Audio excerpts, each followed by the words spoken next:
बच्चों, तो आज का अपना वीडियो लेकर चले हैं हाइगेंस के द्वितीयक तरंग का सिद्धांत की ओर। तो बने रहिए हमारे साथ वीडियो के लास्ट तक, देखते हैं हम लोग इसमें क्या है। तो बच्चों, इससे पहले कुछ चीज़ें साफ कर देना चाहता हूं कि हाइगेंस से पहले लोगों का ऐसा मानना था कि जो प्रकाश है वो कणों के रूप में चलता है, और ये कणिकाओं का जो सिद्धांत था, जो थ्योरी थी, वो न्यूटन ने दी थी। लेकिन जब हाइगेंस आए तो इन्होंने कहा नहीं, प्रकाश जो है वो हमारा तरंगों के रूप में चलता है। इन्होंने एक सिद्धांत भी दिया जिसे हाइगेंस का तरंग का सिद्धांत कहते हैं। इसके लिए हम वीडियो एक अपलोड ऑलरेडी कर चुके हैं, आप उसे देख सकते हैं। तो यहाँ पर हम बात करेंगे हाइगेंस के द्वितीयक तरंग का सिद्धांत की। हम बात करते हैं हाइगेंस के द्वितीयक तरंग का सिद्धांत की। तो इसमें हाइगेंस ने क्या बताया? हाइगेंस ने बच्चों किसी भी माध्यम में तरंग किस तरह से संचरित हो रही है, उस तरंग के संचरण के लिए नियम यानी कि एक सिद्धांत दिया, उसे बोलते हैं हम हाइगेंस का द्वितीयक तरंग का सिद्धांत। अच्छा, उन्होंने सिद्धांत क्या दिया? उन्होंने अपना सिद्धांत तीन बातें, उनके सिद्धांत में मुख्यतः तीन बातें शामिल रही हैं, उन्हें समझने की हम लोग कोशिश करते हैं बच्चों। पहली बात हमारी क्या है, ध्यान से समझने की बात कोशिश करना बच्चों। तरंगाग्र, तरंगाग्र क्या होता है, इस पे हमने डिटेल में चर्चा करने की कोशिश की है पिछले वीडियो में, आप उसे समझ सकते हैं। तो यहाँ पे बच्चों हम पहली बात की चर्चा करते हैं। ये क्या है, इसमें बताया इन्होंने कि जब कोई तरंग किसी स्रोत से निकलती है तो उस स्रोत के चारों ओर का जो माध्यम है, मीडियम है, उसमें उपस्थित सभी कण कंपन करने लगते हैं। और हम एक कोई ऐसा तल लें जिसमें उपस्थित सभी कण समान कला में कंपन कर रहे हों, तो समान कला में कंपन कर रहे हो तो उस तल को हम लोग तरंगाग्र कहते हैं। और तरंगाग्र जो होता है वो तरंग संचरण के लंबवत होता है। ये बात इन्होंने अपनी पहली बात में निपटा दी। इतनी यहाँ पे समझने की कोशिश करिए बच्चों। इन्होंने क्या बोला है, जब कोई तरंग किसी स्रोत से निकलती है तो उस स्रोत के चारों ओर का जो मीडियम है उसमें कण उपस्थित होते हैं, वो कंपन करने लगते हैं। और एक ऐसा कोई तल लें जिसमें वो कण समान कला में कंपन करें, तो उस तल को बोलते हैं तरंगाग्र। क्या बोलते हैं? तरंगाग्र। तो उसे तरंगाग्र कहते हैं। तरंगाग्र क्या है, समान कला क्या है, इस पे ऑलरेडी आपका एक वीडियो अपलोड हो चुका है, तो उसे आप जरूर देखें। तो ये हो गई इनकी पहली बात। दूसरी बात इन्होंने बोली है बच्चों कि जो तरंगाग्र है, जो हमने अभी बताया है, ऐसा तल जिसमें उपस्थित सभी कण समान कला में कंपन कर रहे हैं, उसे क्या कहते हैं? तरंगाग्र। अब दूसरी बात में इन्होंने बोला है कि जो तरंगाग्र है उस पे जितने भी कण उपस्थित हैं तरंगाग्र पर, तो वो क्या है? द्वितीयक तरंग स्रोत का काम करने लगते हैं। किसका काम करने लगते हैं? द्वितीयक तरंग स्रोत का काम करने लगते हैं। और उससे द्वितीयक तरंग का एक प्रकार की, मतलब जो तरंगाएं निकलती हैं उन्हें बोलते हैं द्वितीयक तरंगाएं बोलते हैं। और जो प्रारंभिक स्रोत से आई हैं निकल के तरंगे, जितनी वेलोसिटी से उतनी वेलोसिटी से ये आगे की ओर बढ़ने लगती हैं।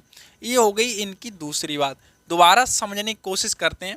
यहाँ तरंगाग्र हो गया। अब इस तरंगाग्र पर जो कण उपस्थित हैं वो द्वितीयक तरंग स्रोत का कार्य करने लगते हैं।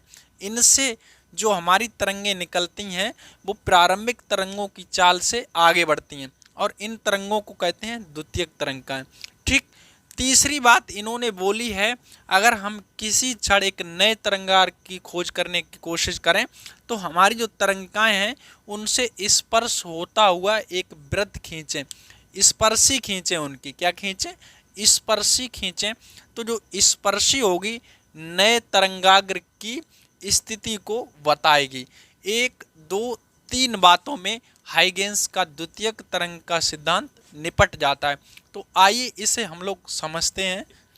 तो बच्चों, अभी हमने आपको बताया था कि हाइगेंस ने अपने द्वितीयक तरंग का सिद्धांत को तीन बातों में समझाने की कोशिश की है। तो वो तीन बातें कौन सी हैं? ये हैं आपकी तीन बातें। पहली बात बच्चों क्या है कि जब किसी स्रोत से तरंग संचरित होती है तो स्रोत के चारों ओर माध्यम में उपस्थित सभी कण संभव क्या करने लगते हैं? कंपन करने लगते हैं। और उस माध्यम में खींचा गया ऐसा पृष्ठ जिसमें सभी कण समान कला में कंपन करते हैं, क्या कहलाता है? तरंगाग्र कहलाता है। तो बच्चों, ये हमने यहाँ पे पहला रूल इनका हो गया। दूसरी बात इन्होंने कही है कि तरंगाग्र, जो हमने बताया ना था कि जैसा कि जो तरंगाग्र है उस पर उपस्थित सभी कण जो होते हैं वो एक नए तरंग स्रोत का कार्य करने लगते हैं, और इससे एक नई प्रकार की तरंगें निकलने लगती हैं। इन तरंगों को हम लोग द्वितीयक तरंगे कहते हैं, और ये उसी वेग से आगे बढ़ती हैं जिस वेग से हमारी प्रारंभिक तरंगें बढ़ती हैं। यही पूरी जानकारी बच्चों इसमें आपकी है। ये हमने इसलिए आपको नोट कर दिया बच्चों, आप इसे अपनी कॉपी पे नोट कर सकते हैं, इसका स्क्रीनशॉट ले सकते हैं, आपकी सुविधा के लिए हमने यहाँ पे आपको दे दिया है। तीसरी बात बच्चों इन्होंने कही है कि यदि किसी क्षण उन द्वितीयक तरंगाओं को स्पर्श करता हुआ कोई पृष्ठ खींचे तो वह पृष्ठ क्या करेगा, उस क्षण नए तरंगाग्र की स्थिति को दर्शाएगा, प्रदर्शित करेगा, है ना। तो आई होप आपको ये चीज़ें समझ में आई होंगी। तो देखिए बच्चों ये हमने आपको सारा नोट कर दिया है, आप चाहें तो इसे स्क्रीनशॉट ले सकते हैं या इसका क्या कर सकते हैं, इसे नोट कर सकते हैं ना। अब हम समझाते हैं आपको थोड़ा सा आगे की ओर। तीसरी बात, तो बच्चों ये तीसरी बात क्या है, इसे समझने के लिए हम थोड़ी सी बात करते हैं। ये इन्होंने क्या कहने की कोशिश की, मान लिया हमारे पास कोई स्रोत है ऐस, इससे हमारी तरंगे निकल रही हैं, इससे क्या निकल रही हैं, तरंगे निकल रही हैं। तो हम क्या करें, एक हम पृष्ठ की कल्पना कर लें जो हमारा तरंगाग्र है ए बी, हमने मान लिया। तरंगाग्र का मतलब समझ रहे, इस पर बहुत सारे कण उपस्थित होंगे जो समान कला में क्या कर रहे होंगे, कंपन कर रहे होंगे। तो इसमें बहुत सारे बच्चों कण उपस्थित हैं, इस तरीके से हमने यहाँ पे दिखाने की कोशिश की है। तो इस पे कण बहुत सारे उपस्थित हैं ये, ठीक है। तो अब ये बच्चों कण उपस्थित हो गए हमारे। तो अगर हम क्या करें, एक नए तरंगाग्र की स्थिति को पता करना चाहें तो ये कैसे पता होगी। हम अगर मान लें इनकी वेलोसिटी कितनी है, टी, वेलोसिटी बी है और टी समय बाद हमें पता करना है नए तरंगाग्र को। तो टी समय बाद पता करना, कैसे पता करेंगे, तो दूरी क्या होता है बेटा, विस्थापन क्या होता है, वेग इनटू समय। तो बीटी रेडियस का क्या करें, वृत्त खींच दें इन कणों पे, इसे 1 2 3 4 5 अगर मान ले रहे हैं तो इन सभी कणों से बीटी रेडियस का क्या खींच दें, वृत्त खींच दें इस तरीके से।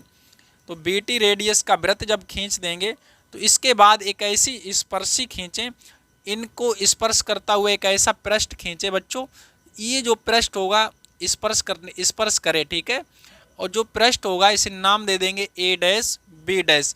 यही पृष्ठ है जो टी समय बाद नए तरंगाग्र को बताएगा। ये कौन सी स्थिति बता रहा है, नए तरंग, यही बात ये कहने की कोशिश कर रहा है बच्चों। हाइगेंस ने बताया कि इसके पीछे भी एक स्पर्शी खींची जा सकती है, लेकिन ये इसे मान्यता नहीं दी गई। जो a double dash b double dash हमारा पृष्ठ है, इसे मान्यता नहीं दी गई है, मान्यता सिर्फ आगे वाली स्पर्शी को ही दी जाएगी। आई होप आपको वीडियो पसंद आया होगा, और पसंद आया तो दोस्तों में शेयर करिए, लाइक करिए और दोस्तों में शेयर करिए।